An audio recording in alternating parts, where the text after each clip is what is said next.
Perkenalkan, nama saya Florence Marcelia Kristi Sibrian, kelas A, NIM 03 2021 022. Kali ini saya akan menjelaskan sistem muskuloskeletal. Sistem muskuloskeletal adalah sistem yang terdiri dari otot, jaringan ikat, saraf, tulang, serta sendi. Sistem ini berperan penting dalam gerakan tubuh. Oleh karena itu, bila sistem muskuloskeletal terganggu, kemampuan untuk bergerak dan melakukan aktivitas pun bisa terganggu. Muskuloskeletal terdiri dari kata muskulo, yaitu otot, skeletal, yaitu tulang. Muskulo atau muskular adalah jaringan otot-otot tubuh. Skeletal atau osteo adalah tulang kerangka tubuh.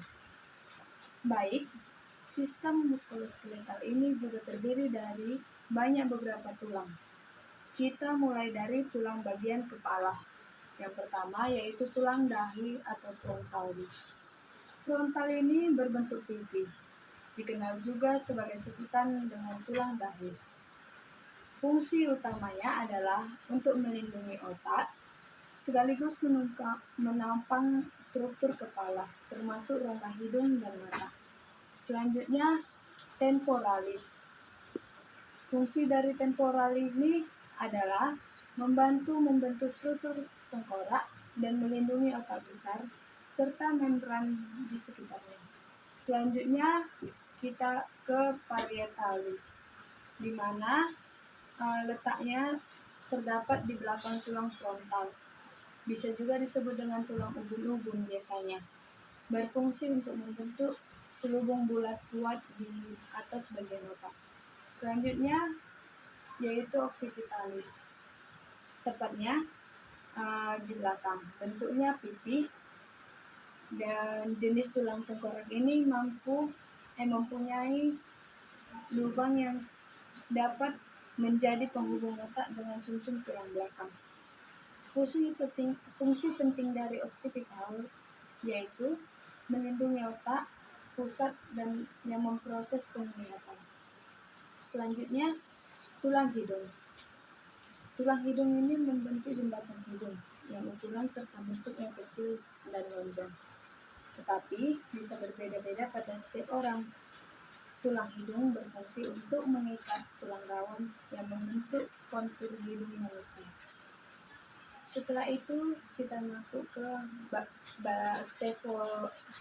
sphenoid. Fungsinya adalah sebagai dasar bagi tulang tengkorak, sama seperti tulang pelipis.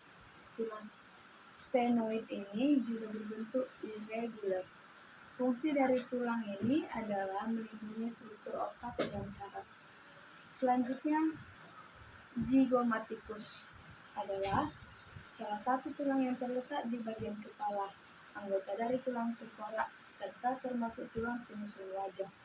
Zygomaticus terletak pada bagian rangka wajah, tepatnya di bagian depan di bawah mata yang melebar, seperti berbagai bentuk wajah seseorang, yang berfungsi untuk membentuk karakter wajah seseorang. Yang kedua, melindungi mata dan area sekitarnya. Yang ketiga, area kecantikan bagi seseorang individu, terlebih seorang wanita. Selanjutnya yaitu maksila. Maksila ini fungsinya yaitu menegaskan bentuk wajah. Selain itu, tulang ini merupakan tempat tumbuhnya gigi atas serta membentuk langit-langit mulut dan bagian bawah rongga mata. Dengan begitu, tulang ini berperan besar dalam mendukung proses penyenyahan serta berbicara. Selanjutnya yaitu mandibula, di mana tulang terbesar pada tengkorak manusia. Tulang ini membentuk bagian bawah tengkorak, struktur gigi bawah, dan struktur mulut bersama dengan maksila. Mandibula juga membantu menggerakkan bulu seperti mengunyah dan makan. Selanjutnya kita masuk ke tulang bagian lengan. Yang pertama yaitu humerus, di mana tulang ini berada di antara sendi bahu dengan siku. Humerus ini memiliki fungsi utama, yaitu sebagai tempat melekatnya otot penting penting sekaligus mendukung pergerakan lengan. Selanjutnya yaitu radius, di mana fungsinya adalah mengatur pergerakan tangan bagian bawah. Radius tulang lengan bagian bawah yang menyambung siku dengan tangan. Selanjutnya yaitu ulna. Nah, ulna ini ada kiri dan kanan. Ulna merupakan tulang panjang di bawah medial lengan bawah, sejajar dengan tulang pembentuk. Fungsinya adalah untuk mendukung aktivitas lengan secara keseluruhan. Fungsi juga diketahui dapat berkembang seiring dengan bertambahnya usia seseorang. Selanjutnya yaitu karpus, di mana fungsinya adalah membantu pergelangan tangan dan jari. Ini juga berfungsi untuk menghubungkan jari dengan jaringan tulang-tulang lainnya. Selanjutnya yaitu metakarpus, adapun telapak tangan, di mana fungsi dasar dari tulang metakarpal ini adalah bertindak sebagai jembatan antara pergelangan tangan dan jari tangan, membentuk kerangka tangan. Dan yaitu yang terakhir adalah falang, di mana fungsinya adalah memberi struktur pada telapak tangan Anda. Setiap tulang jari terdiri dari 3 tulang pembentuk, dan hanya ibu jari yang memiliki 2 tulang pembentuk. Pada tulang jari terdapat 3 sendi yang memungkinkan jari itu untuk menepuk dan memegang ke satu arah. Yang selanjutnya yaitu kita masuk ke tulang gelang pinggul yang terdiri dari sakrum, di mana fungsinya yaitu sebagai penanggung berat badan bagian atas ketika kita duduk atau berdiri. Sakrum berada di belakang tubuh. Kemudian yaitu kokosigis yang berfungsi untuk menyangga tulang-tulang di sekitar panggul dan menjadi titik pertemuan di antara otot kecil. Kemudian selanjutnya yaitu pubis. Pubis adalah tulang yang berada di bagian bawah pinggul. Gabungan antara 2 tulang pubis dari 2 sisi pinggul disebut dengan semfibis pubis, yaitu tulang sendi tulang yang berhubungan melindungi alat kelamin wanita. Selanjutnya ada ileum. Ileum ini terdiri dari 2 buah yaitu kiri dan kanan. Fungsinya adalah menyokong berat badan dan postur tubuh sebagai titik jangka otot, tendon, dan ligamen, dan melindungi organ-organ bagian dalam. Selanjutnya ada diaphysium, di mana berbentuk setengah lingkaran yang menghadap ke atas. Fungsinya adalah membantu memberikan dukungan untuk tulang punggung bagian bawah dan membantu gerakan kaki bagian atas. Selanjutnya kita masuk kepada organ bagian gerakan bawah, di mana terdiri dari femur. Nah, ini adalah femur. Femur ini fungsinya sebagai tempat melekatnya otot atau ligament. Seperti yang sudah dijelaskan di atas, femur adalah tulang terbesar dan terkuat. Oleh karena itu, femur membuat manusia dapat berjalan dan menyokong tubuhnya yang sangat berat ini. Selanjutnya ada namanya patella, di mana patella ini tulangnya berbentuk segitiga dan tebal yang akan bersendi dengan femur. Fungsinya adalah membungkus dan melindungi sendi lutut. Patella termasuk ke dalam tulang sesamoid yang berkembang dari tendon otot quadriceps femoris. Selanjutnya kita masuk ke tibia, di mana tulang kering. Tibia ini berbentuk pipa, merupakan kerangka utama dari tungkai bawah. Oleh karena itu, itulah fungsi utama dari tibia, yaitu adalah menopang tubuh bagian atas agar dapat tegak berdiri. Selanjutnya fibula. Fibula adalah tulang betis, di mana fibula ini bentuknya tulang panjang tipis yang terletak di bagian belakang tulang tungkai tadi, atau tulang ini yang berdampingan dengan tulang kering atau tibia. Ini memiliki peran penting dalam menstabilitaskan pergelangan kaki dan mendukung otot-otot kaki bagian bawah.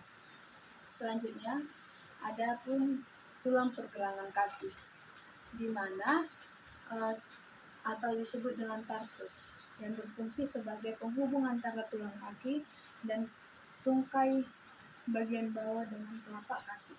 Selanjutnya yaitu metatarsal. Fungsi dari metatarsal pada jari kaki ini membantu menyeimbangkan tubuh agar tidak jatuh saat berdiri dan berjalan. Selanjutnya yaitu ada phalanx. Phalanx pada jari-jari kaki, di mana akan melentur dan memanjang untuk membantu tubuh saat berjalan, berlari, dan berdiri. Selanjutnya ada tumit, di mana biasa tumit ini dikenal dengan calcaneus. Adalah salah satu sistem pertahanan tubuh yang terletak di bawah kaki.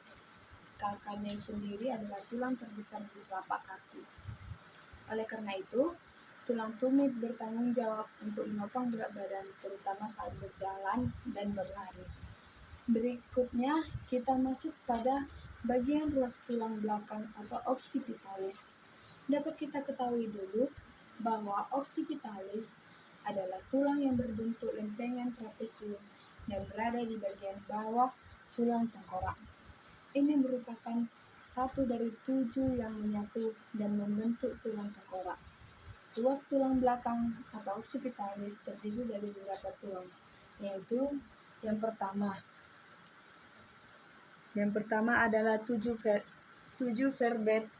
vertebrae cervicalis, di mana berfungsi untuk menopang kepala dan leher, mendukung untuk memutar, memiringkan dan menggunakan kepala. Yang kedua yaitu ada 12 vertebrae thoraciae, di mana memberikan struktur untuk menyokong tubuh serta melindungi saraf tulang belakang. Yang ketiga yaitu 5 vertebrae lumbales, di mana pelindung saraf yang melintas sepanjang tulang belakang dan organ yang terdapat dalam rongga perut. Selanjutnya 5 os sacrum, di mana menjadi penopang tubuh pada saat berlari dan berjalan. Selanjutnya 4 os sophagis, di mana menahan beban dan menjadi pusat gravitasi yang baik. Yang terakhir adalah tulang depan. Tulang depan terdiri dari 12 tulang rusuk yang terdiri dari beberapa tulang, yaitu 7 pasang costae varae letak dekat dengan tulang dada yang fungsinya untuk melindungi organ penting di dada seperti paru-paru dan jantung. Kemudian 3 pasang tulang rusuk palsu, di mana tulang bagian belakang ini menempel pada tulang punggung, sedangkan bagian depan menempel pada tulang rusuk di atasnya. Fungsinya yaitu untuk melindungi bagian dari dalam tubuh, contohnya dada, paru-paru, jantung, dan hati. Lalu 2 pasang tulang rusuk melayang, fungsinya yaitu untuk melindungi organ dalam, namun tulang rusuk ini lebih untuk menjadikan tubuh supaya lebih bebas bergerak atau tidak kaku. Dan tulang dada terbagi 3, yaitu tulang hulu dada atau menambrium sterni. Lalu yang kedua tulang badan dada atau corpus sternil. Yang ketiga tulang tajuk padang atau xiphoid. Sekian dari hasil pemaparan saya. Jika ada yang kata salah, saya mohon maaf. Terima kasih.